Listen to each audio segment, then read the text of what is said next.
Hello everyone, my self Hanuman Jahangir, chemistry faculty CLC Sikar. देखो last lecture में अपन ने केमिकल इक्विलिब्रियम कंप्लीट कर लिया था। आज अपन स्टार्ट करने जा रहे हैं ionic equilibrium. Most important topic जो लगता भी डिफिकल्ट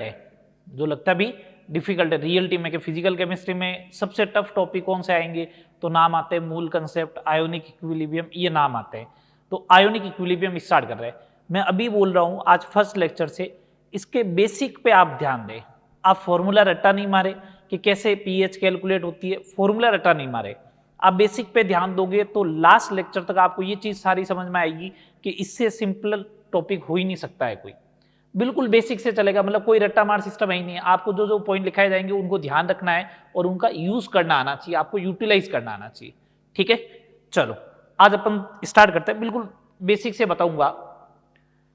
सबसे पहले आज अपन स्टार्ट करते हैं इसके अंदर types of substance. Types of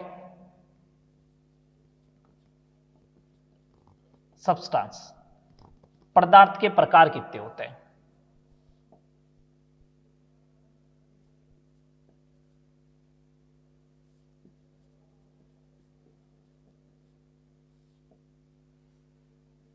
ठीक है, देखो बिल्कुल मैंने बेसिक से लिया पदार्थ के प्रकार। सुने बात को, विद्युत चालकता के आधार पर, विद्युत चालकता के आधार पर जो है वो दो टाइप के पदार्थ होते हैं, दो टाइप के मैटर होते हैं। विद्युत चालकता के आधार पर दो टाइप के सब्सटेंस होंगे, दो टाइप के क्या होंगे, मैटर होंगे, दो टाइप के सब्सटेंस होंगे, दो टाइप के पदार्थ होंगे। कौन कौन से? एक तो होगा विद्युत अनपगट्य, विद्युत अनपगट्य, नॉन इलेक्ट्रोलाइट, और एक होगा विद्युत अपघट्य जिसे अपन बोलेंगे इलेक्ट्रोलाइट। विद्युत अपघट्य जिसे अपन क्या बोलेंगे, इलेक्ट्रोलाइट। ठीक है, देखो क्या क्या होते हैं, डेफिनेशन देखते हैं विद्युत अपघट्य और विद्युत अनपघट्य की। विद्युत अनपघट्य वे पदार्थ जो गलित अवस्था या विलयन अवस्था में, गलित अवस्था या विलयन में किसी भी प्रकार के आयनों का निर्माण नहीं करे, किसी भी प्रकार के आयनों का निर्माण नहीं करे, विद्युत अनपघट्य कहलाते हैं। नहीं करे, विद्युत अनपघट्य कहलाते हैं। वे पदार्थ जो गलित अवस्था या विलयन अवस्था में किसी भी प्रकार के आयनों का निर्माण नहीं करे, क्या कहलाएंगे, विद्युत अनपघट्य। एग्जाम्पल देखिए, अगर आयन का निर्माण नहीं करता है तो आयन का निर्माण नहीं करेगा तो विद्युत धारा का प्रवाह भी नहीं करेगा। अगर आयन का निर्माण नहीं होगा तो विद्युत धारा का प्रवाह भी नहीं करेगा। तो आयन का निर्माण नहीं करता उसे अपन क्या बोलते हैं, विद्युत अनपघट्य, नॉन इलेक्ट्रोलाइट। ठीक है, एग्जाम्पल ध्यान रखने कौन कौन से होते हैं। सॉल्यूशन में भी अपन ने बात की थी, जो आयनों का निर्माण नहीं करते हैं वो नॉर्मल कोलिगेटिव प्रॉपर्टी शो करते हैं, और जो आयनों का निर्माण कर देते हैं मतलब अंदर जाने के बाद टूटते हैं, वो एबनॉर्मल या फिर असामान्य अणुसंख्या गुणधर्म प्रदर्शित करते हैं। इसके एग्जाम्पल देखें, इसके एग्जाम्पल है सभी आणविक यौगिक। आणविक यौगिक होना चाहिए, मॉलिक्यूलर कंपाउंड होना चाहिए, जैसे ग्लूकोज ले लिया, ठीक है, सुक्रोज ले लिया, यूरिया हो गया, एटीसी। ये सारे किस में आएंगे, विद्युत अनपघट्य की कैटेगरी में आएंगे। इसका सिंपल सा डेफिनेशन ये हो जाएगा कि गलित अवस्था या विलयन अवस्था में, गलित अवस्था या विलयन अवस्था में, विलयन में आयनों का निर्माण करे, आयनों का निर्माण करे, उसे अपन क्या बोलेंगे, विद्युत अपघट्य बोलेंगे। जो गलित अवस्था या विलयन में आयनों का निर्माण करते हैं उसे अपन क्या बोलते हैं, इलेक्ट्रोलाइट, विद्युत अपघट्य बोलते हैं। बोलो, बात क्लियर है। विद्युत अनपघट्य क्या होता है, विद्युत अपघट्य क्या होता है, एग्जाम्पल देखते हैं। इसके अगर एग्जाम्पल की बात करें तो एसिड अम्ल, बेस, क्षार और सॉल्ट। एसिड बेस सॉल्ट जो होंगे वो किसके एग्जाम्पल होंगे? विद्युत अपघट्य के एग्जाम्पल होंगे, जो गलित अवस्था या फिर विलयन प्रावस्था में आयनों का क्या करते हैं? निर्माण करते हैं। बात क्लियर? तो सबसे पहले मैंने आपको ये बताया टाइप्स ऑफ सब्सटेंस क्या होगा, पदार्थ के प्रकार क्या होंगे, दो टाइप के होंगे, एक होगा विद्युत अनपघट्य, दूसरा होगा विद्युत अपघट्य। बोलो हाँ या ना, समझ में आ रहा है? चलो आगे, चलो आगे बात करते हैं। विद्युत अपघट्य जो होता है वो दो टाइप का होता है। विद्युत अपघट्य जो है वो दो टाइप के होंगे। कौन कौन से? पहला टाइप देखते हैं, दुर्बल विद्युत अपघट्य। दुर्बल विद्युत अपघट्य, वीक इलेक्ट्रोलाइट। और एक होता है प्रबल विद्युत अपघट्य।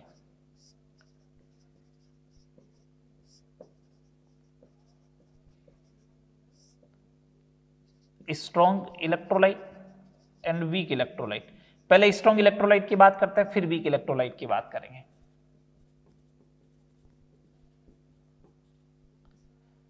स्ट्रॉन्ग इलेक्ट्रोलाइट की बात करते हैं। प्रबल विद्युत अपघट्य किसे बोलेंगे? वे विद्युत अपघट्य जो जलीय विलयन में, जो गलित अवस्था या विलयन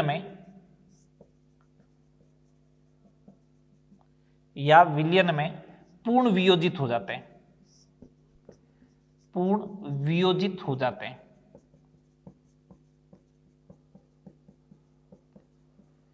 इनके लिए अगर मैं ऐसा बोलूं पूर्ण वियोजित हो जाते हैं, तो अपने केमिकल इक्विलिब्रियम में पढ़ा था डिग्री ऑफ डिसोसिएशन, यहां पे पढ़ेंगे डिग्री ऑफ आयोनाइजेशन, आयन बनेंगे इसलिए। तो अगर मैं यहां पे बोलूं आयनन की कोटि, डिग्री ऑफ आयोनाइजेशन, आयनन की कोटि डिग्री ऑफ आयोनाइजेशन, अगर डिग्री ऑफ आयोनाइजेशन की बात करोगे तो अप्रोक्सीमेट 1 आएगा, मतलब लगभग 100% आएगा। डिग्री ऑफ आयोनाइजेशन कितना आना चाहिए? लगभग 100%। एग्जाम्पल की बात करते हैं। एग्जाम्पल पहला, ऑल स्ट्रॉन्ग एसिड।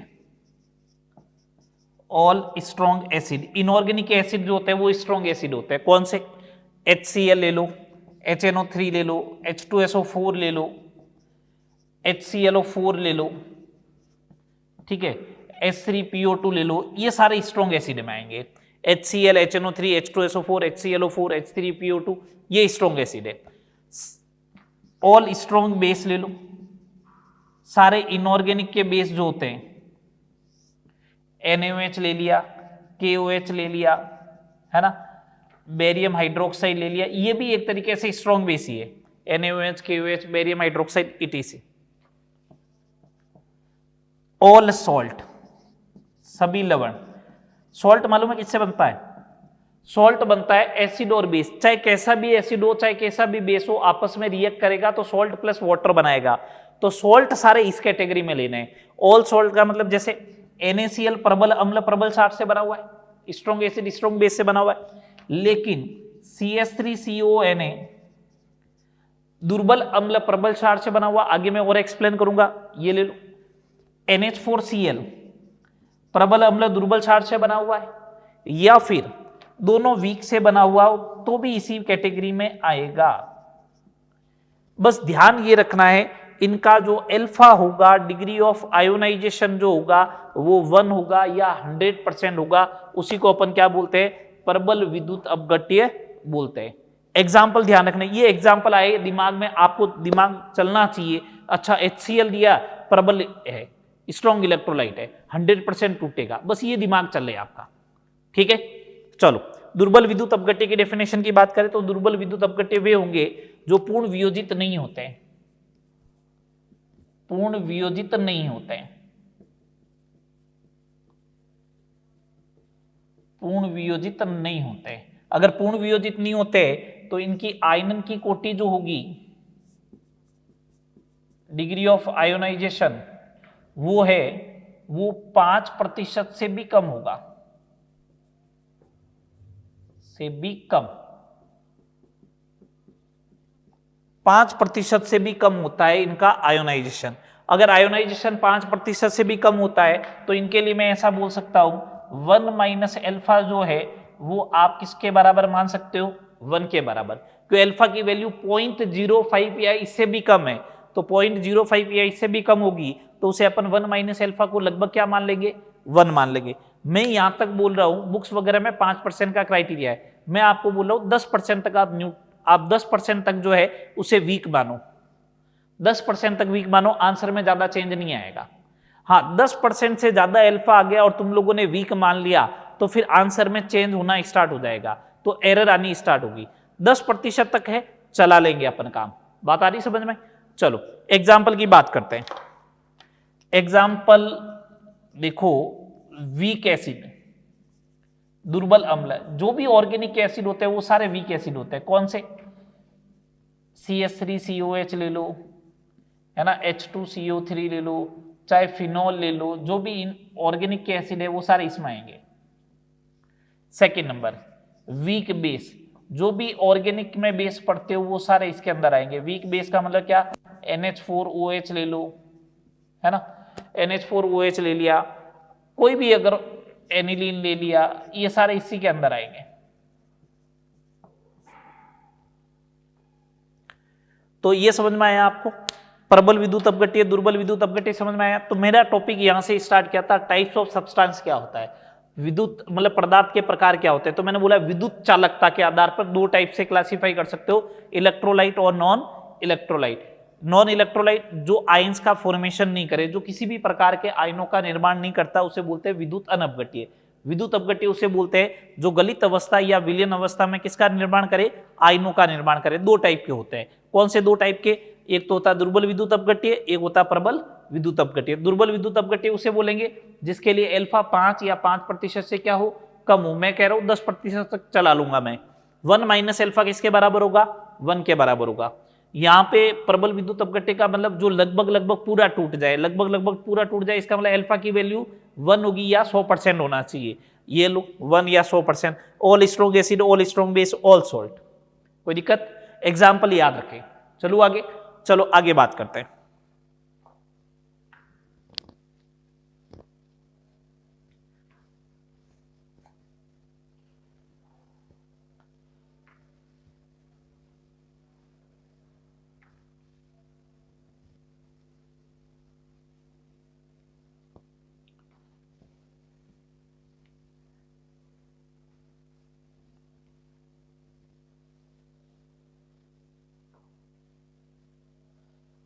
नेक्स्ट अपन बात करते हैं आयनन की कोटि को प्रभावित करने वाले कारक, factor affecting degree of ionisation. Degree of ionisation, आयनन की कोटि को प्रभावित करने वाले कारक।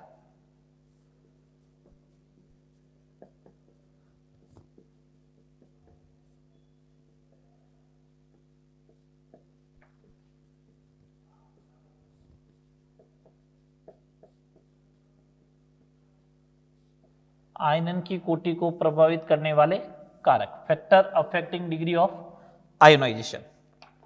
आयनन की कोटि को प्रभावित करने वाले कारक कौन से है? कौन कौन से फैक्टर जो होते हैं वो डिग्री ऑफ आयोनाइजेशन को अफेक्ट करते हैं? चलो आओ देखते हैं।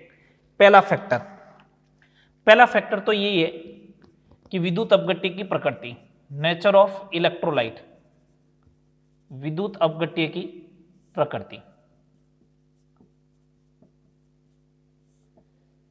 Nature of electrolyte. सिंपल सी बात है, विद्युत अपघट्य की प्रकृति के आधार पर मेरे को अगर ये चेक करना है तो डिग्री ऑफ आयोनाइजेशन जो होती है, मतलब आयनन की जो कोटि होती है वो ज्यादा किसकी होती है, प्रबल या दुर्बल? प्रबल विद्युत अपघट्य के आयोनाइजेशन की कोटि जो होती है वो ज्यादा होती है एज कंपेयर टू किसके, दुर्बल के।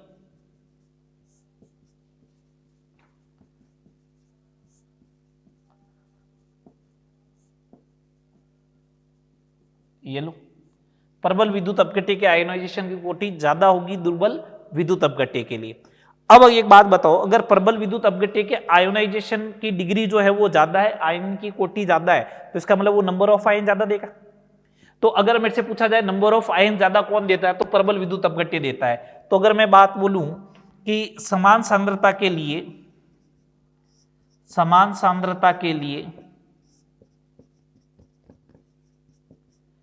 आयनों के क्रम की बात करूं तो प्रबल विद्युत अपघट्य आयन ज्यादा देगा एज कंपेयर टू दुर्बल विद्युत अपघट्य।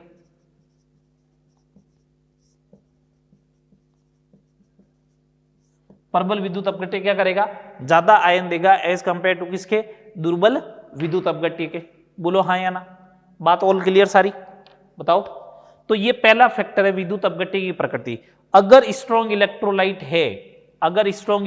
है तो 100% उसका अल्फा जो होगा वो ज्यादा होगा एज कंपेयर टू किसके, दुर्बल विद्युत अपघट्य। मैं बोल रहा हूं समान सांद्रता अगर ली जाए तो आयन ज्यादा कौन देगा, तो प्रबल विद्युत अपघट्य ज्यादा आयन देता है एज कंपेयर टू किसके, दुर्बल विद्युत अपघट्य। क्यों, ये टूटेगा ज्यादा तो आयन ज्यादा देगा। बात क्लियर। चलो सेकंड नंबर बात करते हैं प्रबल विद्युत अपघट्य की प्रकृति के बाद में विलायक की प्रकृति। अच्छा, विलायक की प्रकृति के ऊपर भी डिपेंड करता है, बिल्कुल करेगा साहब। कैसे, वो समझो। Nature of solvent. एक बात बताओ, अगर कोई विद्युत अपघट्य है तो इसका मतलब उनमें आयन्स होंगे, आयन के बीच में फोर्स लगेगा। कौन सा फोर्स लगेगा आयन के बीच में, आयनिक फोर्स, इलेक्ट्रोस्टैटिक फोर्स लगेगा। और इलेक्ट्रोस्टैटिक फोर्स की वैल्यू क्या होती है, F इज इक्वल टू, आयनों के बीच में आवेश लगता है KQ1Q2/r²। मैं इसको ऐसे लिखूं क्या, F इज इक्वल टू 1/4 ये die electric constant epsilon Q1Q2/r²। ये जो डाई इलेक्ट्रिक कॉन्स्टेंट होता है E, परावैद्युतांक बोलते हैं जिसको अपन हिंदी में, ये परावैद्युतांक जो होता है वो विलायक का गुणधर्म होता है, विलायक का गुणधर्म होता है। अब एक बात बताओ, अगर जिसका डाइइलेक्ट्रिक कांस्टेंट ज्यादा होगा उसका फोर्स ऑफ अट्रैक्शन कम होगा। अगर डाइइलेक्ट्रिक कांस्टेंट बढ़ेगा तो F क्या होगा, कम होगा। अगर F कम होगा तो आयनों के बीच में आकर्षण बल अगर कम लग रहा है तो वियोजन की कोटि अल्फा बढ़नी चाहिए, वियोजन की कोटि अल्फा बढ़ेगी। मैं जस्ट एक सिंपल सा एग्जांपल लेता हूं, मैं एक एग्जांपल ले रहा हूं। देखिए, मैंने अगर आपसे ये पूछा कि ये CH3COOH है, इसके आयनन की कोटि का क्रम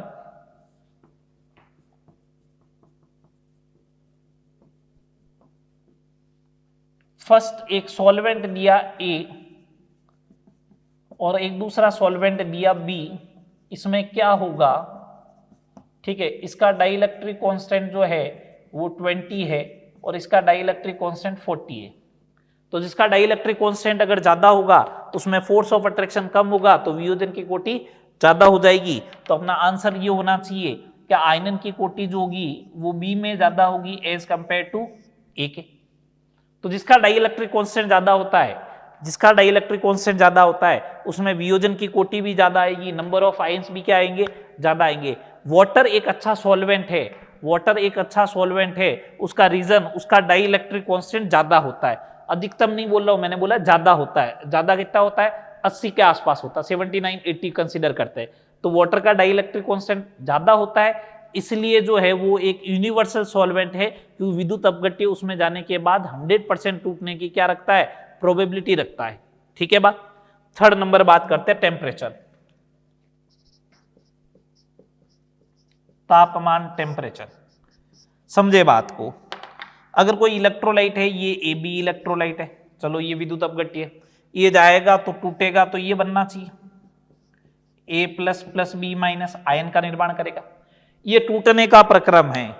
देखो, अगर बॉन्ड बनता है तो बॉन्ड बनता तो ऊर्जा उत्सर्जित होती है, एक्सोथर्मिक प्रोसेस होता है, उष्माक्षेपी होता है। अगर बॉन्ड ब्रेक करनी है तो हीट देनी पड़ेगी, उष्मा देनी पड़ेगी, और उष्मा देनी पड़ेगी तो इसका मतलब इसका प्रोसेस ΔH कैसा होगा, पॉजिटिव। एंडोथर्मिक है, उष्माक्षेपी अभिक्रिया है। अरे अपन तो पहले ही बात कर चुके हैं, एंडोथर्मिक उष्माशोषी है।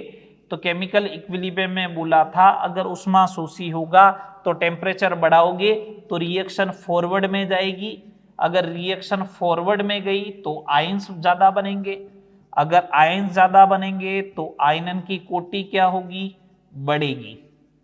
तो टेम्परेचर बढ़ाओगे तो आयनन की कोटि, डिग्री ऑफ आयोनाइजेशन अल्फा क्या होगा, बढ़ेगा। टेम्परेचर बढ़ाओगे तो आयनन की कोटि क्या बढ़नी चाहिए, बढ़नी चाहिए। बात आ गई समझ में? 3 फैक्टर हो गए। चले आगे बात करें। चलो 4th नंबर फैक्टर पे बात करते हैं।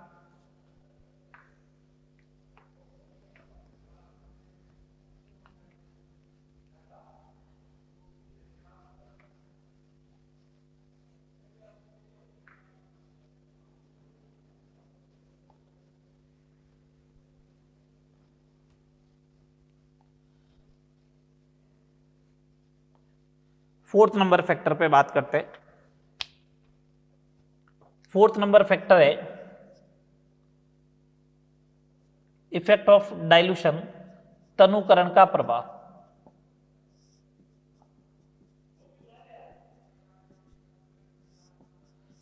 सुनना बात को, छोटे छोटे पॉइंट फॉर्मेट में लिख रहे हैं। तनुकरण करने पर, तनुकरण का मतलब मैंने पहले भी बताया था, पानी मिलाना। तनुकरण पर अल्फा बढ़ेगा। क्यों बढ़ेगा अल्फा, वो देखना। सुने बात को, पहले ये आयंस होते थे प्लस और माइनस। जब तनुकरण किया तो पानी आएगा, पानी आएगा तो पानी इनके बीच में ही आएगा, तो इनके बीच की दूरी क्या होगी, बढ़ेगी। वाटर आया तो इनके बीच की दूरी बढ़ गई, आयंस के बीच की दूरी बढ़ी, आयनों के मध्य की दूरी बढ़ गई। अगर आयनों के मध्य की दूरी बढ़ गई अगर, तो उनके मध्य लगने वाला आकर्षण बल कम हो गया। अगर आकर्षण बल कम होगा तो अल्फा बढ़ेगा। तो कैसा भी विद्युत अपघट्य हो, चाहे प्रबल हो चाहे दुर्बल विद्युत अपघट्य हो, कैसा भी विद्युत अपघट्य हो, प्रबल हो चाहे दुर्बल हो, तनुकरण करने पर उसका अल्फा बढ़ेगा। अगर 95% डिसोसिएशन हो रखा है तो 98 हो जाएगा, 5% डिसोसिएशन हो रहा है तो 10 हो जाएगा, 12 हो जाएगा, 14 हो जाएगा, इस टाइप से। ठीक है, लेकिन तनुकरण करने पर अल्फा हमेशा बढ़ेगा, पहली बात। सेकंड नंबर बात, ओस्टवाल्ड का तनुता सिद्धांत, डाइल्यूशन लॉ ऑफ ओस्टवाल्ड या ओस्टवाल्ड डाइल्यूशन थ्योरी क्या कहती है, ये दुर्बल विद्युत अपघट्य के लिए लागू होगी, ध्यान रखना, आगे लिखवा देंगे। ये एक विद्युत अपघट्य लिया ए बी, अगर ये टूटता है ए प्लस प्लस बी माइनस में, ये टूटता है ए प्लस और बी माइनस में, मैंने मान लिया टी बराबर 0 टाइम पे इसका 1 मोल है या एन मोल है, कितना मोल है, एन मोल है, या इसकी कंसेंट्रेशन सी है, ये 0 है, ये 0 है, टी बराबर इक्विलिब्रियम पे सी माइनस सी अल्फा लिखा जाएगा। ये तो बात समझ में आ रही, डिग्री ऑफ आयोनाइजेशन अल्फा है, 1 मोल में से अल्फा टूटेगा तो सी में से कितना टूटेगा, सी अल्फा, यहां बनेगा सी अल्फा, यहां कितना बनेगा, सी अल्फा। इसका मैंने वियोजन स्थिरांक ले लिया के, वो किसके बराबर होगा, ए प्लस की कंसेंट्रेशन इंटू बी माइनस की कंसेंट्रेशन अपॉन ए बी, यही बात हुई। तो K is equal to C alpha into C alpha upon C minus C alpha, तो K बराबर C alpha square upon 1 minus alpha. दुर्बल विद्युत अपघट्य के लिए, दुर्बल विद्युत अपघट्य के लिए देखो मैंने यहां पे अब एज्यूम कर लिया कि दुर्बल है, दुर्बल विद्युत अपघट्य के लिए मैंने तुम लोगों को बोला ही था 1 माइनस अल्फा किसके बराबर होगा, 1 के, तो K बराबर सी अल्फा स्क्वायर होता है। अब सुने बात को, ये साम्य अवस्था स्थिरांक है, दो चीजों के ऊपर डिपेंड करता है, केमिकल इक्विलिब्रियम में पढ़ाया था, एक तो टेम्परेचर और एक मोड ऑफ द रिएक्शन। मैं टेम्परेचर चेंज नहीं कर रहा हूं, mode of the reaction change नहीं कर रहा हूं, तो K कांस्टेंट है, तो सी अल्फा स्क्वायर क्या होना चाहिए, कांस्टेंट होना चाहिए। तो अल्फा जो होगा वो इनवर्सली प्रोपोर्शनल टू होगा रूट सी के, है ना, या फिर डायरेक्टली प्रोपोर्शनल टू होगा रूट वी के। तो अगर वॉल्यूम बढ़ाओगे तो अल्फा भी बढ़ेगा, वॉल्यूम बढ़ाओगे तो अल्फा भी बढ़ेगा। तो alpha is directly proportional to root V या inversely proportional to root C. ये रूट वी कैसा गया, कंसेंट्रेशन को लिखोगे number of mole upon volume, तो वॉल्यूम चला जाएगा ऊपर, तो alpha is directly proportional to root V या फिर alpha is inversely proportional to root C. इसी लॉ को जो है वो ओस्टवाल्ड का तनुता सिद्धांत बोलते हैं, जो किसके लिए एप्लीकेबल है, जो दुर्बल विद्युत अपघट्य के लिए, केवल वीक इलेक्ट्रोलाइट के लिए लागू होता है।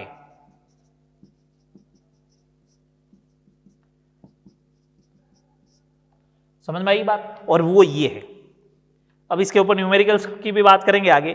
अभी तक यहां तक समझ में आया? ये 4th नंबर पॉइंट था। मैंने कहा तनुकरण करोगे तो आयनों के बीच की दूरी बढ़ेगी, सेपरेशन बढ़ेगा, तो फोर्स ऑफ अट्रैक्शन कम होगा, तो आयन इजीली सेपरेट हो पाएंगे, तो उसका अल्फा बढ़ जाएगा। उसी से रिलेटेड था, तनुता से रिलेटेड, ओस्टवाल्ड का तनुता सिद्धांत, ओस्टवाल्ड डाइल्यूशन थ्योरी। तो अपन ने बोला अगर AB टाइप का इलेक्ट्रोलाइट हो, AB टाइप का, ध्यान रखें, AB टाइप का इलेक्ट्रोलाइट हो तो C⁴ (1 - अल्फा होता है। दुर्बल विद्युत अपघट्य के लिए 1 - अल्फा 1 होगा, तो alpha is inversely proportional to √C या alpha is directly proportional to √V। बात क्लियर सारी? चलो आगे, चलो 5वें नंबर फैक्टर पे बात करते हैं। यहां तक बात क्लियर? हटा दूं अब इसको। चलो 5वें नंबर पे बात करते हैं सम आयन प्रभाव। इंपॉर्टेंट है भैया वो।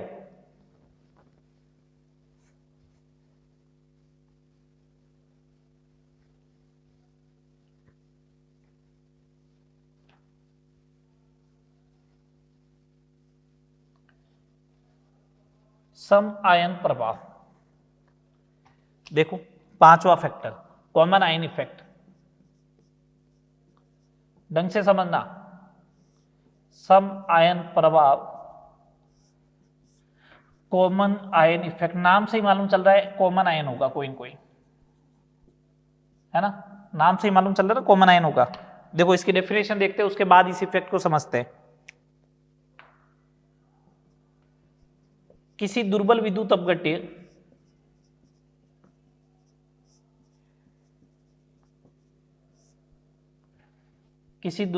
अपघट्य की वियोजन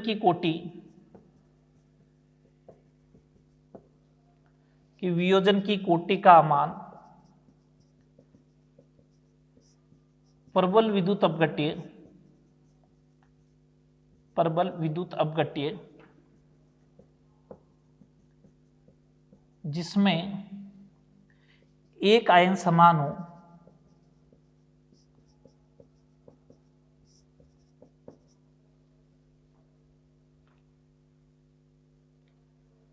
ऐसे लिखो इसकी डेफिनेशन को, थोड़ा सा लैंग्वेज में देखो। जब कोई प्रबल विद्युत अपघट्य, जब कोई दुर्बल विद्युत अपघट्य, वीक इलेक्ट्रोलाइट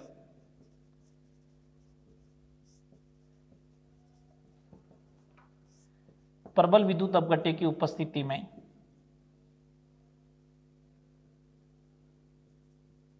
प्रबल, ऐसा लिख दूं क्या, स्ट्रॉन्ग इलेक्ट्रोलाइट, जब कोई दुर्बल विद्युत अपघट्य स्ट्रॉन्ग इलेक्ट्रोलाइट के साथ उपस्थित हो,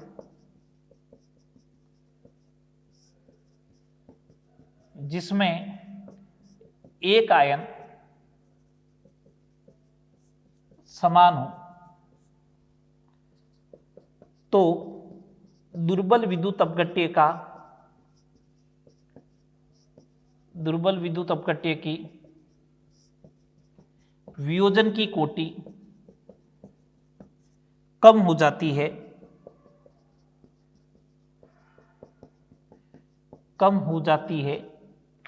जिसे सम आयन प्रभाव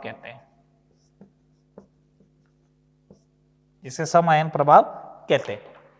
अगर कोई दुर्बल विद्युत अपघट्य, कोई वीक इलेक्ट्रोलाइट स्ट्रॉन्ग इलेक्ट्रोलाइट की प्रेजेंस में हो और उन दोनों में एक आयन क्या होना चाहिए, कॉमन होना चाहिए, तो दुर्बल विद्युत अपघट्य की वियोजन का कोटि जो पहले ही 5% था उससे भी क्या हो जाएगी, कम हो जाएगी। इसे अपन क्या बोलते हैं, सम आयन प्रभाव या फिर कॉमन आयन इफेक्ट। इसी को अपन क्या बोलेंगे, सम आयन प्रभाव या कॉमन आयन इफेक्ट। डेफिनेशन समझ में आई? जब किसी दुर्बल विद्युत अपघट्य प्रबल विद्युत अपघट्य के साथ उपस्थित हो, जिसमें कम से कम एक आयन क्या होना चाहिए, कॉमन होना चाहिए, तो दुर्बल विद्युत अपघट्य की वियोजन की कोटि क्या हो जाती है, कम हो जाती है, जिसे अपन क्या कहते हैं, सम आयन प्रभाव कहते हैं। पहले समझो कि कब लगेगा, पहले तो ये चीज समझ में आनी चाहिए।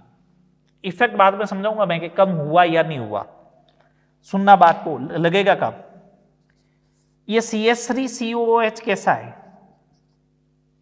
वीक है ना, ये लो वीक इलेक्ट्रोलाइट, तो अपन ने कहा वीक इलेक्ट्रोलाइट होना चाहिए, ठीक है।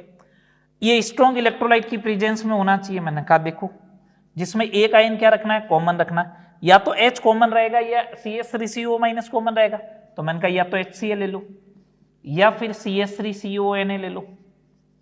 ये दोनों स्ट्रॉन्ग इलेक्ट्रोलाइट है क्या? ये प्रबल अम्ल है, स्ट्रॉन्ग इलेक्ट्रोलाइट है। ये सॉल्ट है, सॉल्ट हमेशा स्ट्रॉन्ग इलेक्ट्रोलाइट होता है। तो जब ये कॉम्बो आएगा CH3COH प्लस HCl तो कॉमन आयन इफेक्ट लगेगा। ये कॉम्बो आएगा तो कॉमन आयन इफेक्ट लगेगा। CH3COH प्लस HCl आएगा, कॉमन आयन इफेक्ट लगा। CH3COH प्लस CH3CONA आया तो कॉमन आयन इफेक्ट लगा। ठीक है बात। सिमिलर वे में अगर मैंने NH4OH लिया, वीक इलेक्ट्रोलाइट है, ये लो। अब इसका कॉमन आयन इफेक्ट लगाना है तो स्ट्रॉन्ग इलेक्ट्रोलाइट लेना पड़ेगा जिसमें कम से कम एक आयन कॉमन हो। NH4 कॉमन किया तो NH4Cl ले लिया, OH कॉमन लिया तो NaOH ले लिया। ये स्ट्रॉन्ग इलेक्ट्रोलाइट है क्या? बिल्कुल है। ये भी स्ट्रॉन्ग इलेक्ट्रोलाइट है, तो इसका मतलब कॉमन आयन इफेक्ट लगेगा, दोनों केस में लगेगा। जब NH4OH प्लस NH4Cl हो कॉमन आयन इफेक्ट लगेगा, NH4OH प्लस NaOH हो तो भी कॉमन आयन इफेक्ट लगेगा। ये लो, दोनों कंडीशन में कॉमन आयन इफेक्ट लग रहा है। तो ये तो चेक करना है ना कॉमन आयन इफेक्ट कब लगेगा और कब नहीं लगेगा। ये तो समझ में आया। वीक इलेक्ट्रोलाइट होना चाहिए। अब देखो ये कहां से मालूम चलेगी कि सर आपको कैसे मालूम चला ये वीक इलेक्ट्रोलाइट है या नहीं? मैंने कहा मैंने एग्जांपल लिखवाए थे, उसमें देखो आप ये लिखा हुआ था NH4OH, उसमें देखो ये लिखा हुआ था ऑर्गेनिक एसिड वीक इलेक्ट्रोलाइट, ये स्ट्रॉन्ग में लिखा हुआ था। सारे लवण जो होते हैं, सॉल्ट जो होते हैं वो स्ट्रॉन्ग इलेक्ट्रोलाइट है। ये देखो, समझ में आई बात? तो ये मालूम चल गया कि कब लगेगा। चलो अब अपन बात करते हैं, सुने कि कब होगा या नहीं होगा। रियलिटी में बात सोचे तो मैंने कहा चलो प्रूव करके बताता हूं मैं आपको। सुनना बात को। अगर ये एक वीक इलेक्ट्रोलाइट लिया जाए तो वीक इलेक्ट्रोलाइट दुर्बल विद्युत अपघट्य जो है वो पूरा नहीं टूटता है, इसका मतलब रिएक्शन बैकवर्ड में भी रहती है। तो मैंने रिवर्सिबल रिएक्शन लिखी, AB कन्वर्ट हो रहा है A प्लस और B माइनस में। ये वीक इलेक्ट्रोलाइट है। ये लो, एक AC रखा साथ में A plus plus C minus, ये स्ट्रॉन्ग इलेक्ट्रोलाइट है। स्ट्रॉन्ग इलेक्ट्रोलाइट है तो पूरा टूटेगा। ये लो, एक आयन कॉमन है, बिल्कुल कॉमन है साहब, ये एक साथ है, ये एक साथ है। चलो अब सुनना बात को, ढंग से सुने। इसका अगर मैं डिसोसिएशन कांस्टेंट लिखता हूं तो A plus into B minus लिखूंगा अपॉन AB लिखूंगा, हाँ या ना? ऐसा लिखा जाएगा। ऐसा लिखा जाएगा तो सुने, K जब लिखूंगा तो मैं ऐसा लिखूंगा A plus from AB plus A plus from AC into B minus की कंसेंट्रेशन अपॉन AB की कंसेंट्रेशन, हाँ या ना? अब एक बात सुनो, सुनना ढंग से। अगर मैं इन दोनों की कंसेंट्रेशन बराबर लेता हूं, ये 100 लेता हूं, अब ये 100 में से 5 ही टूटता है तो 5 आया, और ये 100 में से टूटा 100 तो ये 100 मिले, तो ये ज्यादा होगा ना एज कंपेयर टू इसके, बोलो। तो ये ज्यादा होना चाहिए। तो मैं ऐसा बोल दूं क्या, A प्लस AB जो होगा वो बहुत कम होगा as compare to A plus from AC। तो मैं K इज इक्वल टू लिख देता हूं A प्लस आयन की concentration from AC into B minus upon AB, ये लिखा गया। अब नॉर्मल वे में जब इसका आप K लिखते थे तो वो ऐसे लिखते थे A plus into B minus upon AB। तो देखो ये A प्लस की कंसेंट्रेशन बढ़ गई, इस A प्लस की कंसेंट्रेशन को क्या किया आपने, बढ़ाया, बढ़ा है ना। पहले 5 ही लिखा जा रहा था, इस बार क्या हुआ, AC की 100 लिख दिया आपने, AC से आ रहा वही तो लिख दिया। तो आपने क्या किया, A प्लस को बढ़ाया, A प्लस को बढ़ाया तो K प्लस ये K बढ़ेगा। K बढ़ना नहीं चाहिए, K बढ़ना नहीं चाहिए। अगर K नहीं बढ़ेगा तो इसका मतलब AB बढ़ेगा। कांस्टेंट रखना है तो तभी तो रेशियो कांस्टेंट रहेगा। AB बढ़ा, इसका मतलब रिएक्शन कौन सी डायरेक्शन में गई, बैकवर्ड में। रिएक्शन बैकवर्ड में गई, इसका मतलब टूटना बंद हो गया, टूटना बंद हो गया, इसका मतलब अल्फा क्या हो गया, कम। यही तो लिखा है मैंने कि जब कोई दुर्बल विद्युत अपघट्य प्रबल विद्युत अपघट्य के साथ उपस्थित हो तो एक आयन समान हो तो दुर्बल विद्युत अपघट्य की वियोजन की कोटि क्या हो जाती है, कम हो जाती है। यहां तक समझ में आ गया होगा। मैं वापस एक बार यहां से लेता हूं कि इसका ये आना चाहिए। तो मैंने कहा A प्लस 2 जगह से आ रहा है तो दोनों का लिख दिया, तो मेरे को मालूम है AB से जो आ रहा है वो बहुत कम है एज कंपेयर टू AC के। तो मैंने ये लिख दिया कि AC से आने वाला पूरा का पूरा यहाँ लिख दिया। तो एक बात सोचो, पहले K प्लस ऐसे लिखते थे तुम लोग यहाँ पे, इसका अगर K प्लस अकेला होता तो कैसे लिखते, K A plus into B minus upon AB। तो भैया पहले के कंपेरेटिव में A प्लस ज्यादा आया, मैंने बोला A प्लस अब ज्यादा आ गया, तो A प्लस ज्यादा आएगा तो K बढ़ेगा, लेकिन K बढ़ नहीं सकता है, तो AB को बढ़ाना पड़ेगा। AB बढ़ाना इसका मतलब रिएक्शन बैकवर्ड में लानी है, रिएक्शन बैकवर्ड में लानी इसका मतलब अल्फा को क्या करना पड़ेगा, कम करना पड़ेगा। क्या करना पड़ेगा, कम करना पड़ेगा। दो क्वेश्चन आपको तो ये स्टेटमेंट समझ में आना चाहिए कि हाँ कम होता है। मैं मेन मुद्दे की काम की चीज बता रहा हूं कि अगर सुने बात को, important point D number point पे अगर बात करें, कॉमन आयन इफेक्ट की कंडीशन में, कॉमन आयन इफेक्ट की कंडीशन में कॉमन आयन की कंसंट्रेशन जो है, कॉमन आयन की सांद्रता, जो आयन कॉमन होगा, कॉमन आयन की सांद्रता प्रबल विद्युत अपघट्य से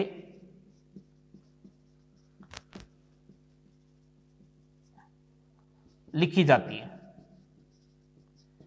जैसे क्या, अगर मैंने कहा A प्लस जो होगा वो किससे आएगा, A प्लस फ्रॉम AC से आएगा पूरा का पूरा। A प्लस कहां से आएगा, AC से लिखना पूरा का पूरा। बस इस बात का ध्यान रखना आपको, इस चीज को यूज करोगे तो आपका काम हो जाएगा। किसी भी कॉमन आयन की कंसंट्रेशन कहां से लिखनी है, कॉमन आयन कहां से लेना है, स्ट्रॉन्ग इलेक्ट्रोलाइट से लेना है। बस ये चीज ध्यान रखें। इसको अपन एक न्यूमेरिकल भी करवाएंगे, उसमें इसका यूज करना सिखाएंगे। ये बातें क्लियर होगी। 4 पॉइंट, 5 पॉइंट इफेक्ट।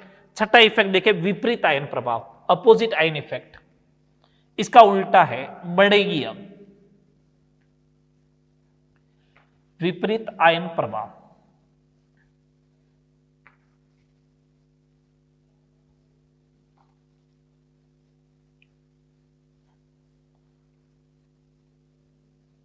विपरीत आयन प्रभाव में बढ़ेगी।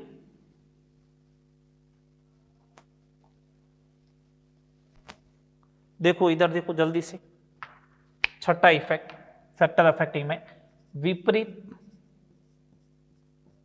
आयन प्रभाव।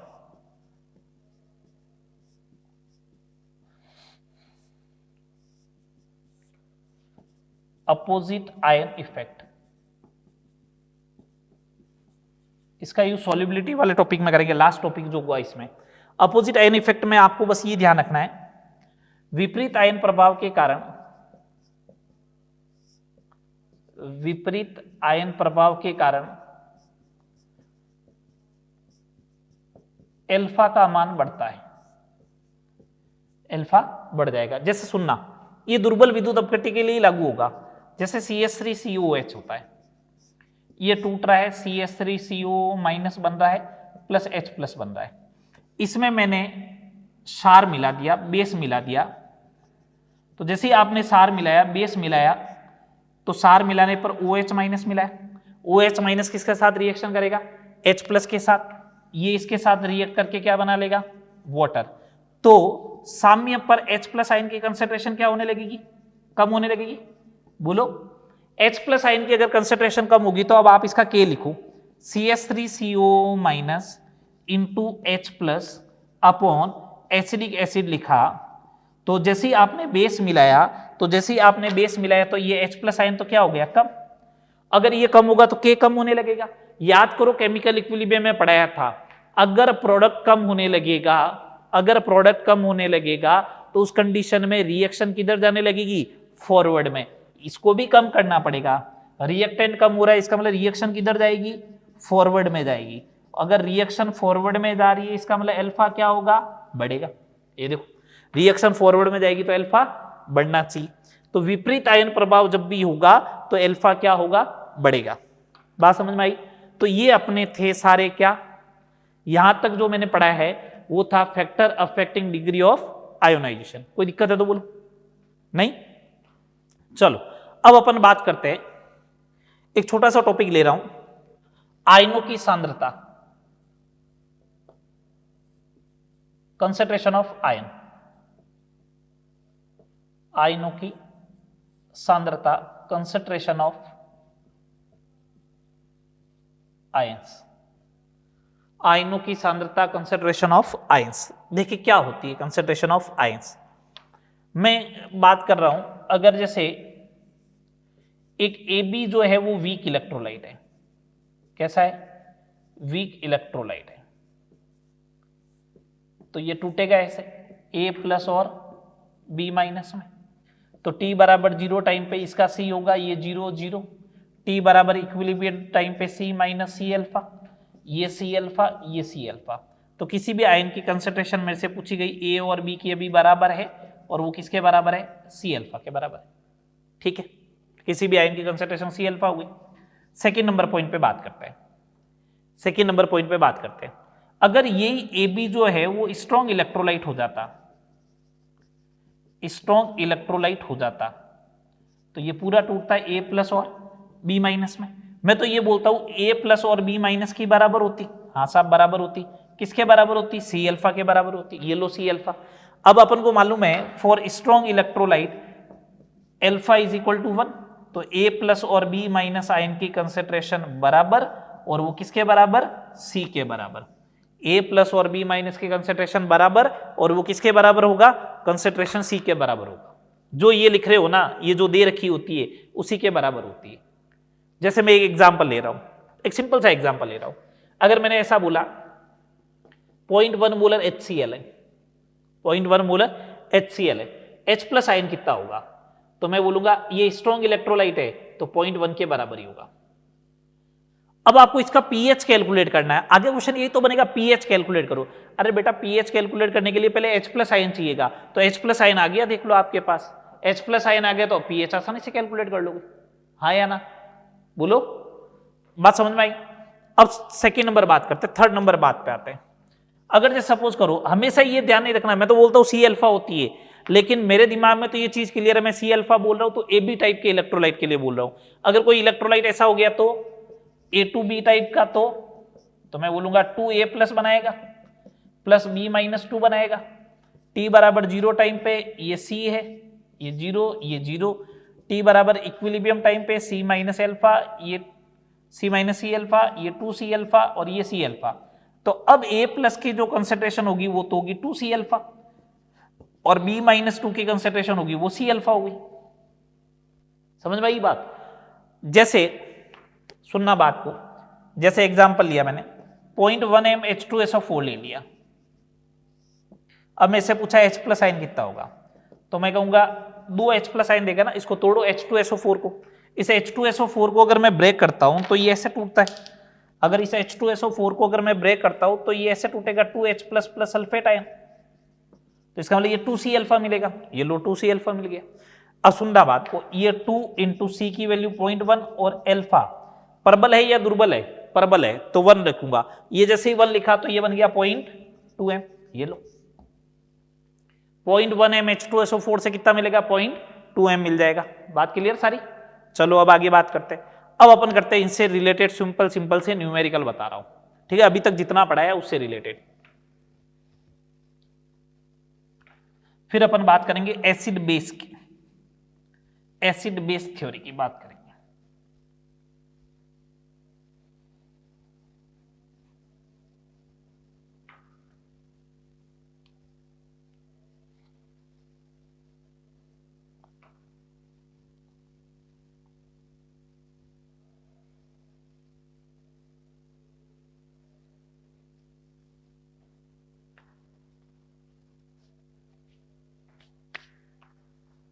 जैसे पहला क्वेश्चन देखिए, किसी दुर्बल अम्ल का वियोजन स्थिरांक, दुर्बल बोल दिया है, अम्ल का वियोजन स्थिरांक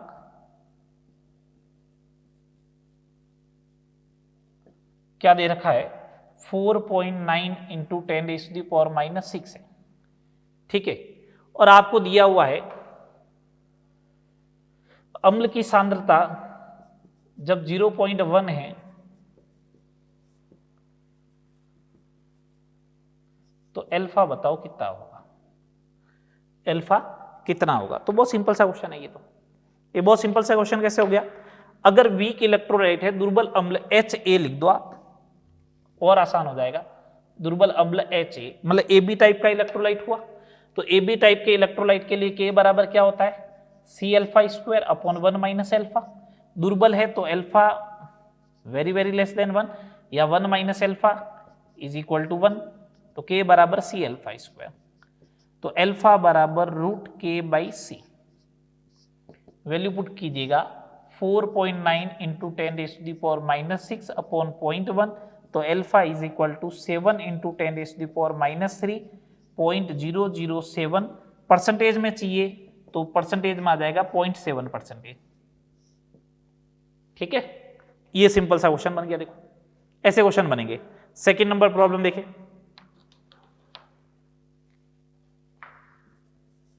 सेकंड नंबर मेरे को ये बोला, किसी दुर्बल विद्युत अपघट्य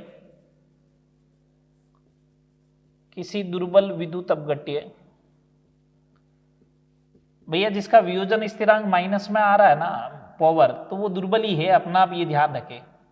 अगर ये दे रखा 1.6 इंटू 10⁻⁴ है, ये है। बोला C बराबर 0.1 m है, तो A प्लस की सांद्रता ज्ञात करो। A प्लस की सांद्रता ज्ञात करो। तो मेरे पास एक तरीका है, अपन को मालूम है K बराबर क्या होता है, C अल्फा स्क्वायर। तो यहां से अल्फा कैलकुलेट कर लो, root K by C. Root K by सी क्या आया, 1.6 इंटू 10⁻⁴ अपॉन क्या 0.1, तो ये हो जाएगा 4 इंटू 10⁻⁻²। ए बी टाइप का इलेक्ट्रोलाइट है तो किसी भी आयन की कंसंट्रेशन सी अल्फा, सी कितना है 0.1 इंटू 4 इंटू 10⁻⁻², तो 4 इंटू 10⁻³ आएगा। एक अल्टरनेटिव वे में और बताता हूं, के बराबर होता है सी अल्फा स्क्वायर। एक काम करो, दोनों साइड सी से मल्टीप्लाई कर दो, तो यहां से सी अल्फा आ जाएगा रूट के इंटू सी, रूट के इंटू सी। और किसी भी आयन की कंसंट्रेशन किसके बराबर होती है, सी अल्फा, तो सी अल्फा किसी भी आयन की कंसंट्रेशन हो जाएगी रूट के इंटू सी के। अगर वो वीक है तब तो के कितना दे रखा है, सीधा अप्लाई करो 1.6 इंटू 10⁻⁴। सी कितना दे रखा है 0.1, यही बात हुई। इन दोनों को हटाओ 10⁻⁻6 बन जाएगा, तो 4 इंटू 10⁻⁻3 सीधा ये आ जाएगा एक लाइन में। आपको ये 3 स्टेप नहीं चलने पड़ेंगे, ये अल्टरनेटिव वे है इसका। समझ में आ गई बात। तो किसी भी आयन की कंसंट्रेशन जो होती है वो सी अल्फा के बराबर होता है, और वीक इलेक्ट्रोलाइट है तो वो सी अल्फा किसके बराबर होता है, रूट के इंटू सी के बराबर होता है। चले आगे, चलो थर्ड नंबर प्रॉब्लम देखें। थर्ड नंबर प्रॉब्लम देखें, अगर मैंने कंसंट्रेशन C1 रखी मैंने 0.1 m, तो अल्फा 1 आया 0.002। अब मैंने C2 कर दिया 0.00001 m, तो बोला अल्फा 2 कितना आएगा। एक दुर्बल विद्युत अपघट्य के लिए बात हो रही है, फॉर वीक इलेक्ट्रोलाइट। दुर्बल विद्युत अपघट्य के लिए जब सांद्रता इतनी है तो अल्फा 1 इतना है, तो सांद्रता इतनी होगी तो अल्फा 2 कितना होगा। तो सिंपल सा आंसर है अपने पास, अपन को मालूम है कि सी अल्फा स्क्वायर जो होता है वो क्या होता है, दुर्बल विद्युत अपघट्य में कांस्टेंट होता है। तो C1 अल्फा 1 का स्क्वायर, C2 अल्फा 2 का स्क्वायर, तो alpha 2 is equal to under root में C1 by C2 into alpha 1 आ जाएगा। तो ये लो अंडर रूट ले लो 10⁻⁻1, ये 10⁻⁵, ये हो गया 0.002, ये ऊपर जाएगा तो 10⁴, ये हो जाएगा 0.2। Alpha 2 is equal to 0.2। समझ में आया। ये सिंपल छोटे छोटे से क्वेश्चन है। देखो ये क्वेश्चन वहां पे आगे बन के आ रहे हैं आपके सामने, ठीक है। चले, बात क्लियर है यहां तक। ये क्वेश्चन और करते कॉमन आयन इफेक्ट से रिलेटेड, फिर आगे एसिड बेस थ्योरी की बात करेंगे।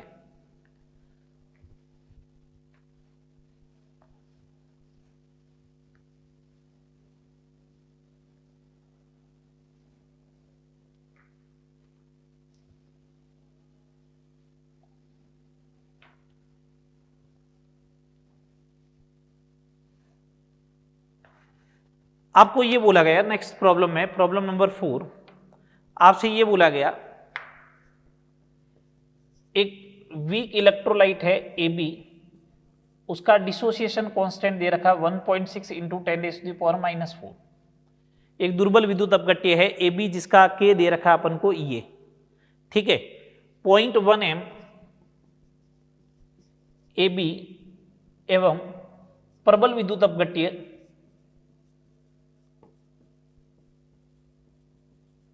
A2C के प्रबल विद्युत अपघट्य A2C के 0.1 m मिश्रण में मेरे से ये पूछा गया है कि B माइनस आयन की सांद्रता ज्ञात करो।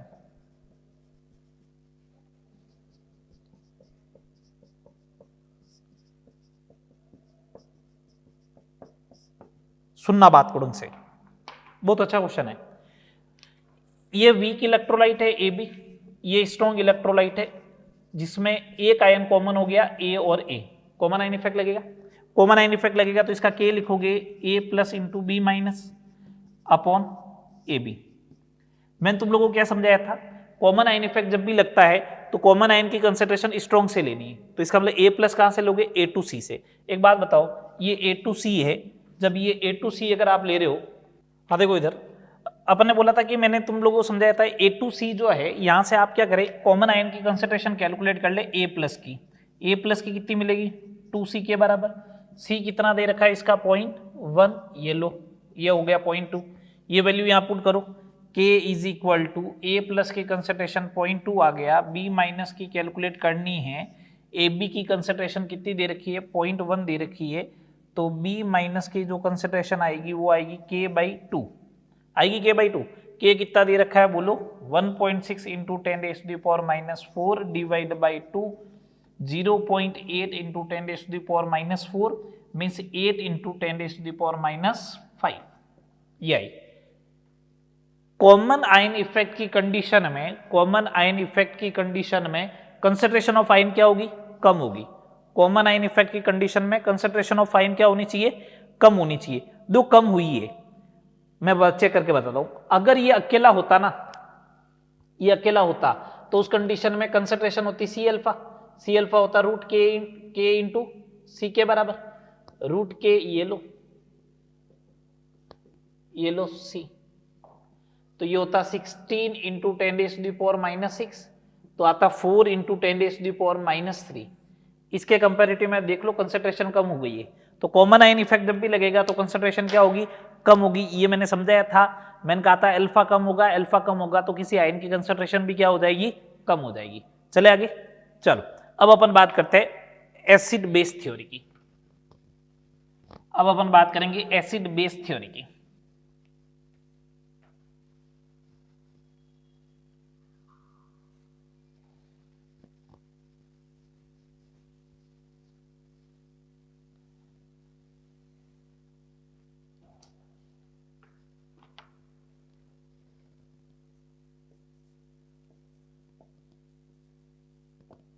मैं वापस एक अलग से नेक्स्ट लेक्चर में अपन एसिड और बेस अलग से बात करेंगे। अभी मैं बस एसिड बेस थ्योरी जो है उनकी बात करने वाला हूं। कौन से एसिड बेस थ्योरी आए, तीन कॉन्सेप्ट आए, आरेनियस, ब्रोंस्टेड और लेविस कॉन्सेप्ट।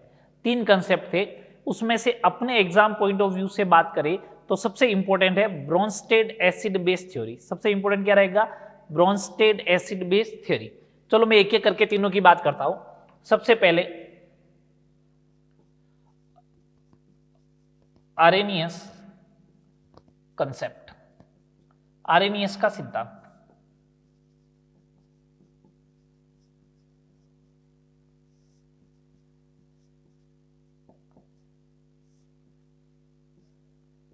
आरेनियस सिद्धांत देखिए, पॉइंट, पहला पॉइंट देखिए, आरेनियस के अनुसार अम्ल वो होते हैं, एसिड वो होते हैं जो जलीय विलयन में H प्लस आयन देते हैं, जलीय विलयन में H प्लस आयन देते हैं। जो जलीय विलयन में H प्लस आयन देते हैं उन्हें क्या बोलते हैं, एसिड बोलते हैं। और क्षार या बेस उन्हें कहा जाता है जो जलीय विलयन में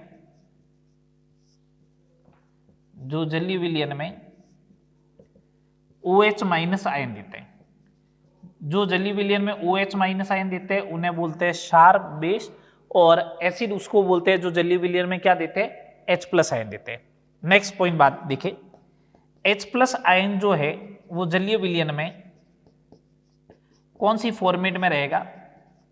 जलीय विलयन में H प्लस के फॉर्मेट में नहीं रह के किस में रहता है? H3O plus, H5O2 plus, H7O3 plus या फिर H9O4 प्लस के रूप में रहता है।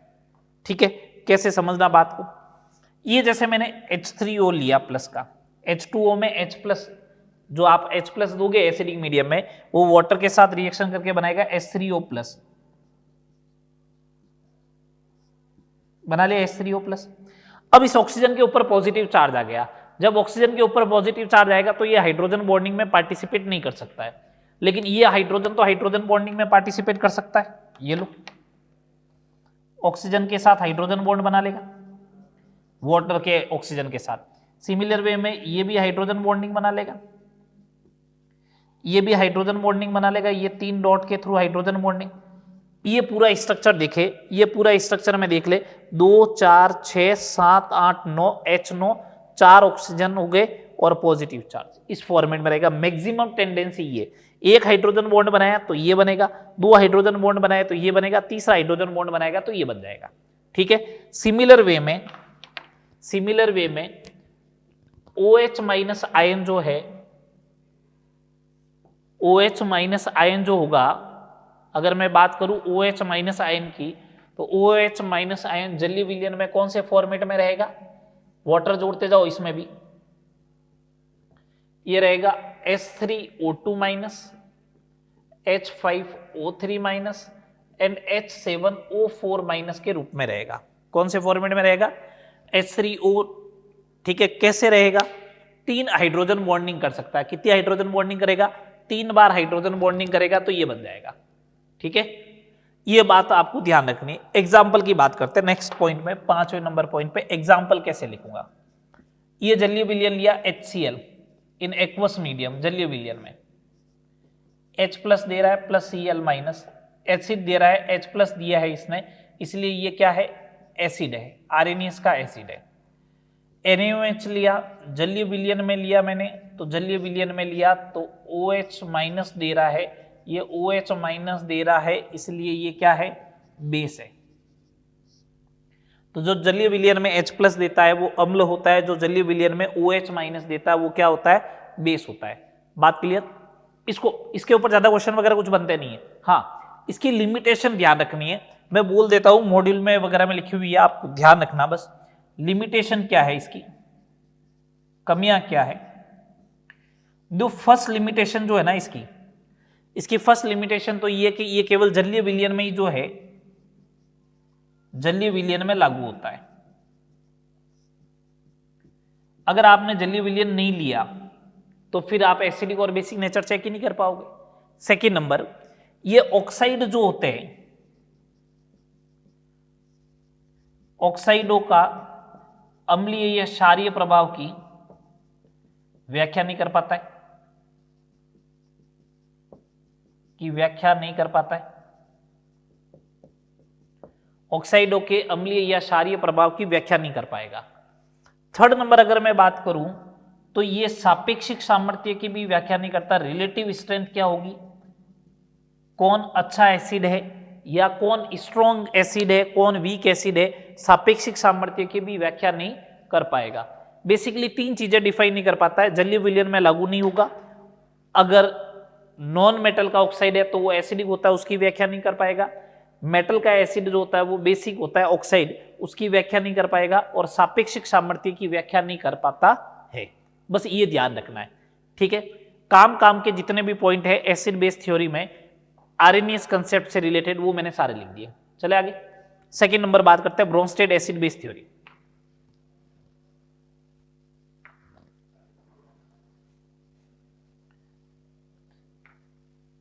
Bronsted acid base theory,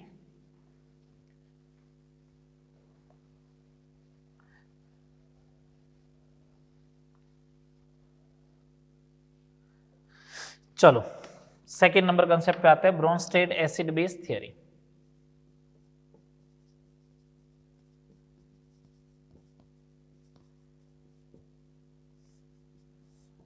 Bronsted concept क्या है ये? देखो फर्स्ट नंबर पॉइंट, अम्ल वे होते हैं, एसिड वे होंगे जो H+ या प्रोटॉन, प्रोटॉन नाम लिखा हुआ आएगा, प्रोटॉन देते हैं। मीडियम कोई रिक्वायरमेंट नहीं है। बेस वो होते हैं, क्षार वो होते हैं जो H+ या प्रोटॉन ग्रहण करते हैं, जो प्रोटॉन को क्या करते हैं, ग्रहण करते हैं, उन्हीं को अपन क्या बोलते हैं, क्षार बोलते हैं। एसिड वो होते हैं जो प्रोटॉन देते हैं, और बेस वो होते हैं जो प्रोटॉन ग्रहण करते हैं। इस बारे में ध्यान रखना है। Acid proton donor, base proton acceptor. बात क्लियर? चले आगे। तो ये एसिड बेस थ्योरी में ब्रोंस्टेड लोरी कंसेप्ट है। ठीक है, एग्जाम्पल समझे, मैं एग्जाम्पल की बात कर रहा हूं। जैसे समझना, अगर ये HCl है, ठीक है, ये HCl है, अगर इसने H+ आयन दिया तो इसका मतलब ये क्या हो गया, एसिड हो गया। ये अमोनिया है, इस अमोनिया ने H+ आयन को एक्सेप्ट किया तो बनाया NH4+, इसने ग्रहण किया तो ये क्या हो गया, बेस हो गया। और एग्जाम्पल समझना, और एग्जाम्पल समझे। जैसे मैंने एक एग्जाम्पल लिया, HCl प्लस वाटर लिया तो इसमें बनेगा Cl- प्लस H3O+, ये बना।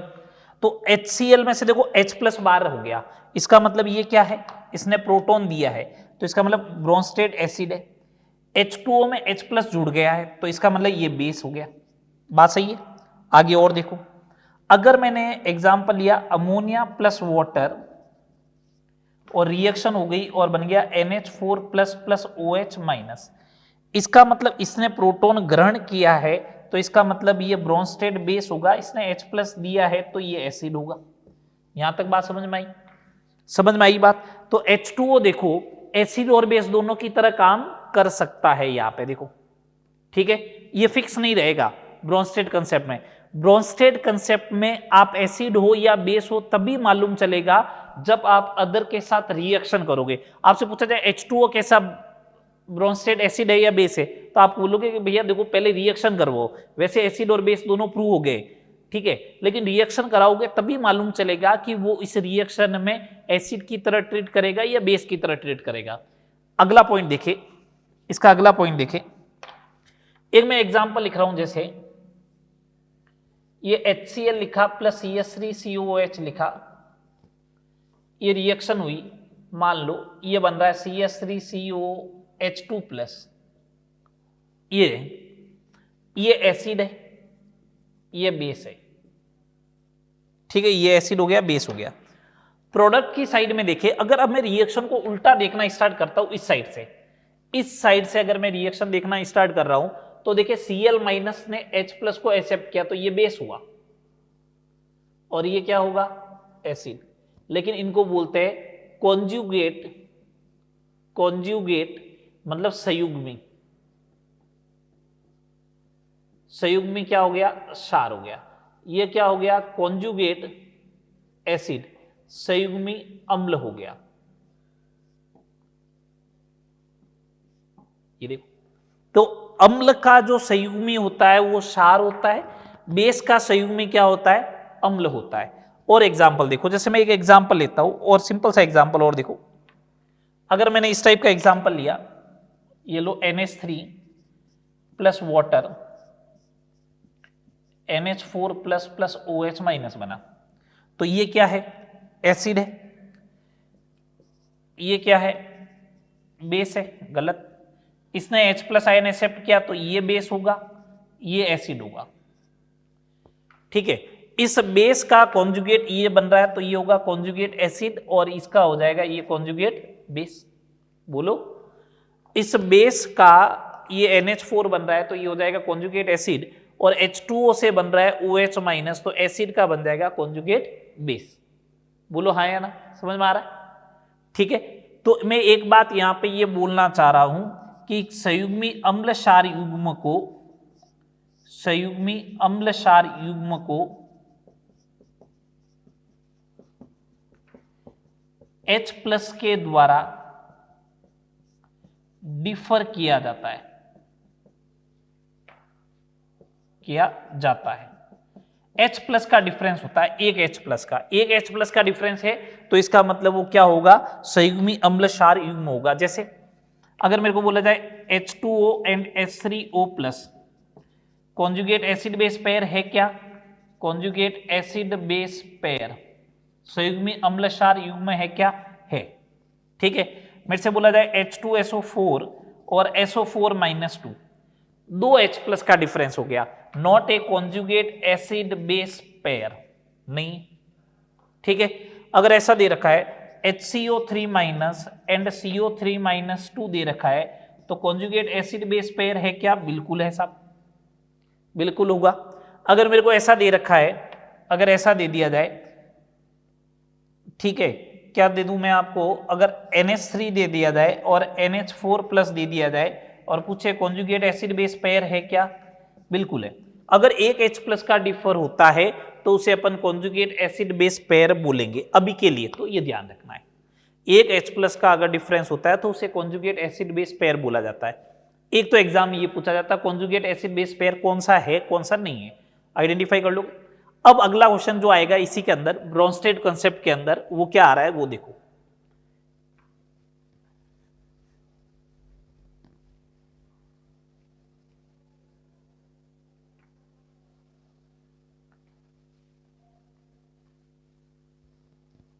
F नंबर पॉइंट पे आते हैं अपन।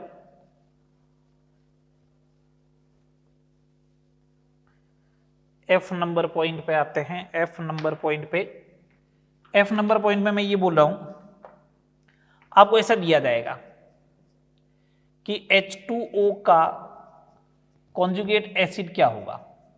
एक बात सुनना, अगर इसका कॉन्जुगेट एसिड कैलकुलेट करना है, इसका मतलब ये खुद किसकी तरह ट्रीट करेगा, बताओ, ये खुद किसकी तरह ट्रीट करेगा, ब्रोंस्टेड बेस की तरह।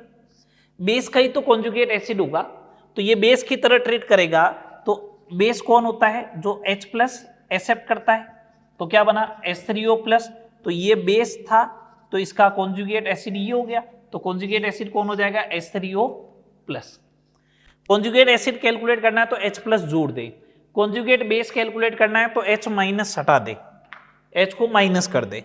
ठीक है, ये फर्स्ट एग्जांपल था। दूसरा एग्जांपल अपन से ऐसे पूछा जा सकता है, ऐसा पूछ लेगा,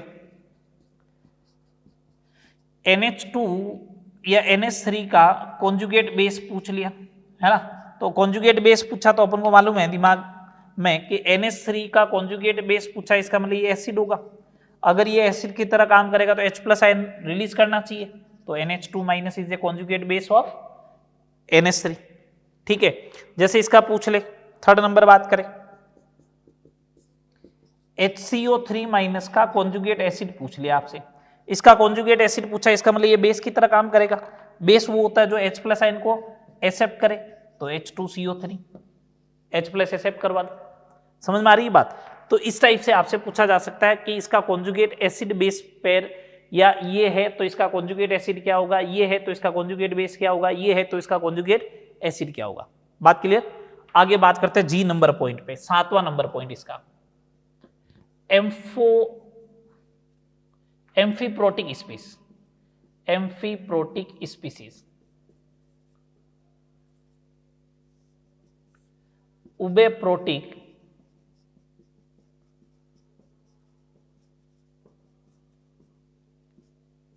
स्पीसीज। उबेप्रोटिक स्पीसीज होती क्या वो सुनना।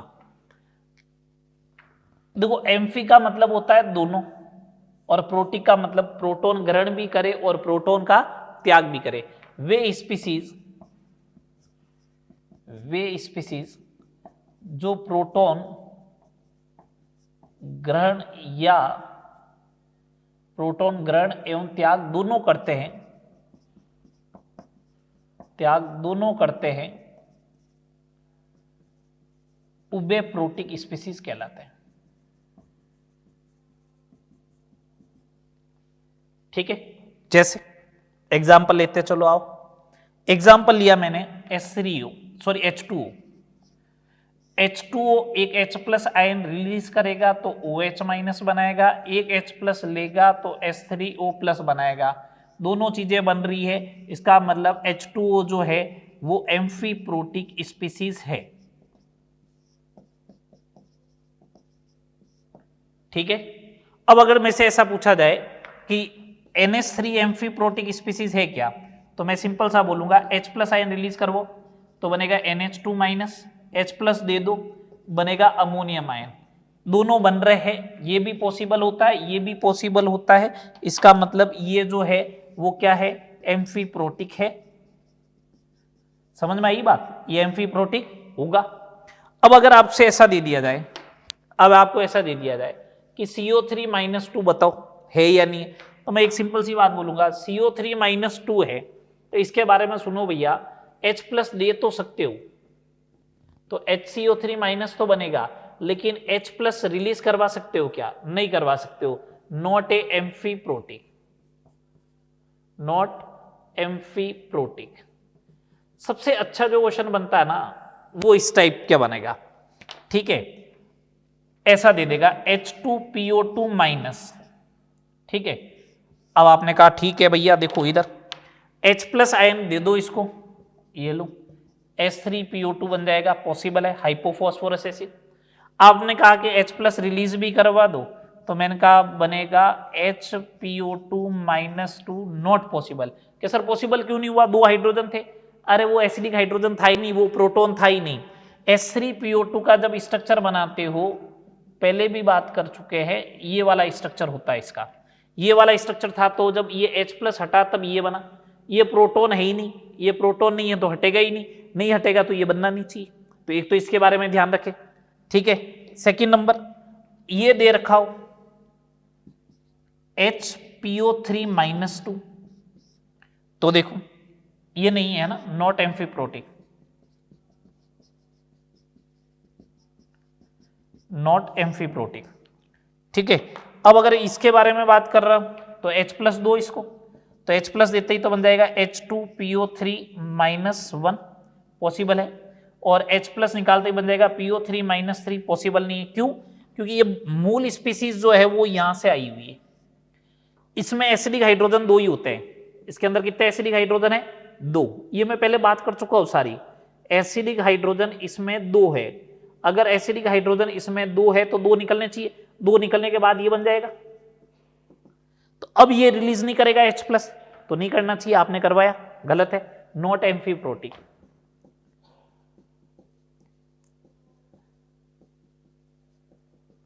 लिमिटेशन क्या होगी ब्रोंस्टेड कंसेप्ट की, ब्रोंस्टेड कंसेप्ट की जो लिमिटेशन है वो ये है बेसिकली कि एसिड और बेस तभी मालूम चलेगा, एसिड और बेस तभी मालूम चलेगा जब एक दूसरे के साथ रिएक्शन करवाओगे। पहली बात, मतलब वाटर मालूम नहीं चल रहा ना एसिड है या बेस है, वो तो रिएक्शन करवाने पे मालूम चलेगा। दूसरी नंबर बात, कभी कभार उसके अंदर प्रोटॉन नहीं होता है तो भी वो एसिड और बेस की तरह ट्रीट करता है तो मालूम नहीं चल पाएगा। बात आ गई समझ में, दो बेसिकली इसकी लिमिटेशन है। आओ थर्ड नंबर कंसेप्ट पे, लेविस कंसेप्ट पे।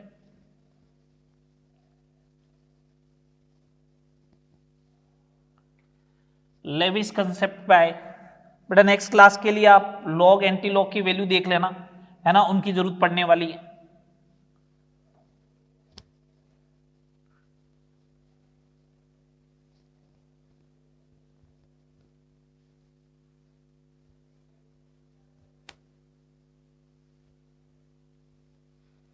ठीक है, चलो थर्ड नंबर कंसेप्ट देखते हैं, लेविस कंसेप्ट। लुईस सिद्धांत,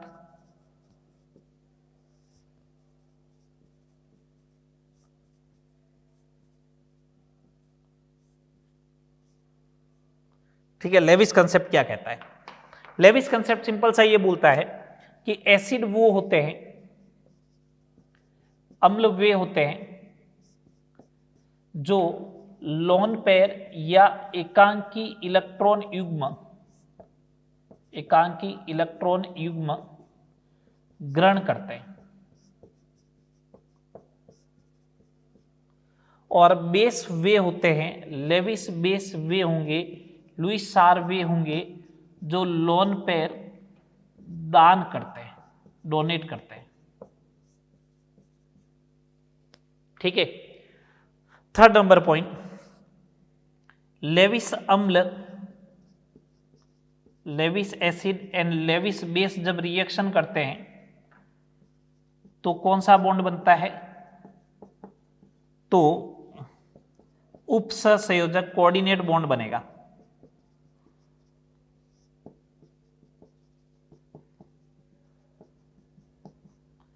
अब वो एग्जाम्पल आइडेंटिफाई करना है, मैं सारे ये पॉइंट एक्सप्लेन कर रहा हूं, एग्जाम्पल देखने हैं। लेविस एसिड कौन कौन हो सकते हैं? तो मैंने कहा वो लोन पेयर ग्रहण करना चाहिए, तो लोन पेयर ग्रहण करना चाहिए तो मैं पहला पॉइंट ये बोलूंगा कि ऑक्टेट इनकम्प्लीट हो, जिसका ऑक्टेट क्या हो? इनकम्प्लीट हो। कोई न्यूट्रल स्पीसीज है जिसका ऑक्टेट इनकम्प्लीट है, जैसे CH3 डॉट है, ठीक है, BH3 हो गया, BCl3 हो गया, BeCl2 हो गया, ऑक्टेट इनकम्प्लीट है। जिनका ऑक्टेट इनकम्प्लीट होगा वो लुईस एसिड होंगे। सेकेंड नंबर कैटाइन, धनाइन, धनाइन में जैसे इसमें AlCl3 भी ले सकते हो आप। धनाइन में कौन किसको लेना है? जैसे धनाइन में ले लो CH3 प्लस ले लिया, कैल्शियम +2 आयन ले लिया, Fe+3 आयन ले लिया, ये कैटाइन हो गए। थर्ड नंबर यदि कोई परमाणु अधिक विद्युत ऋण के साथ अधिक इलेक्ट्रोनेगेटिव तत्वों के साथ मल्टीपल बॉन्ड से जुड़ा हुआ हो, मल्टीपल बॉन्ड का मतलब डबल बॉन्ड या ट्रिपल बॉन्ड से, जैसे CO2, तो C double bond O double bond होगा, ये जैसे इधर जाएगा तो इसके ऊपर एक पॉजिटिव चार्ज क्रिएट होना स्टार्ट हो जाएगा। फोर्थ नंबर जिसके पास वैकेंट d ऑर्बिटल हो, खाली रिक्त d कक्षक उपस्थित हो, जैसे PCl5 हो गया, है ना, PCl5 हो गया, जिसके पास वैकेंट d ऑर्बिटल अवेलेबल होते हैं। बात समझ में आ रही है? जिसके पास वैकेंट d ऑर्बिटल अवेलेबल होगा वो भी इसी के अंदर आएगा। बात समझ में आ रही है आपके? बोलो। PCl5 हो गया, SnCl4 हो गया, कोई भी एग्जाम्पल, खूब सारे एग्जाम्पल ले लो, SnCl4 हो गया, SiCl4 हो गया, कोई भी एग्जाम्पल ले लो। ये तो हो गए किसके बारे में? लुईस एसिड के बारे में। लुईस बेस कौन होगा? लुईस बेस ऑल एनाइन, सभी ऋणाइन, ऑल एनाइन, जैसे OH माइनस हो गया, Cl माइनस हो गया, N-3 हो गया, ये सारे। सेकेंड नंबर ऑक्टेट कंप्लीट हो एंड लोन पेयर हो, ऑक्टेट कंप्लीट हो, लोन पेयर हो, जैसे H2 हो गया, ऑक्टेट भी कंप्लीट है, लोन पेयर भी है। अमोनिया हो गया, ठीक है, PH3 हो गया, ठीक है, HF हो गया, ये सही। थर्ड नंबर कोऑर्डिनेशन केमिस्ट्री पढ़ते हैं तो उसमें लिगेंड जो होते हैं, लिगेंड जो होते हैं वो क्या होते हैं? लेविस बेस होते हैं। जैसे सुनना बात को, ये अमोनिया है प्लस BCl3 की रिएक्शन करवाई आपने, ठीक है, NH3 प्लस BCl3। अगर ये रिएक्शन कराओगे तो देखो कैसे बनेगा। इस H3N को ऐसे लिख दिया मैंने, इस BCl3 को मैंने अगर ऐसे लिखा तो ये कोऑर्डिनेट बॉन्ड डोनेट करेगा, तो इसका भी ऑक्टेट कंप्लीट हो जाएगा और इसका भी ऑक्टेट कंप्लीट हो जाएगा। इन दोनों के ऑक्टेट कंप्लीट हो गए तो इसने कौन सा बॉन्ड बनाया? एक कोऑर्डिनेट बॉन्ड बनाया, तो कोऑर्डिनेट बॉन्ड बनेगा, ठीक है ना। ये मैंने पॉइंट लिखाया था कि इसके अंदर कौन सा बॉन्ड बनेगा? कोऑर्डिनेट बॉन्ड बनेगा। बात क्लियर? ये बेसिक आइडिया था एसिड बेस थ्योरी का। लेविस के भी कुछ लिमिटेशन होंगे। ये लिमिटेशन क्या है? जिनके पास लोन पेयर नहीं होता क्या वो एसिड नहीं होगा क्या? तो इस टाइप के लिमिटेशन रहेंगे, ठीक है बात। तो आप एसिड बेस थ्योरी में इन तीनों कॉन्सेप्ट को एक बार अच्छे से देख ले। मैंने आपको आइडेंटिफाई करना सिखा दिया। सबसे इंपॉर्टेंट जो है वो ब्रोंस्टेड कंसेप्ट है। सबसे इंपॉर्टेंट कंसेप्ट किसका है? ब्रोंस्टेड का। नेक्स्ट लेक्चर में मैं एसिड और बेस को एक जनरलाइज आइडिया दूंगा, ये सारे बताते हुए वापस एक बार जनरलाइज आइडिया। और प्रीवियस ईयर में अगर एसिड बेस थ्योरी से रिलेटेड कोई क्वेश्चन आया हुआ है तो उसको अपन चेक करना सीखेंगे। ठीक है बात। और उसके बाद वाटर, और वाटर के बाद में अपन पीएच स्टार्ट करने वाले हैं। ठीक है, चलो यहां तक करें, नेक्स्ट लेक्चर में बात करेंगे। ओके।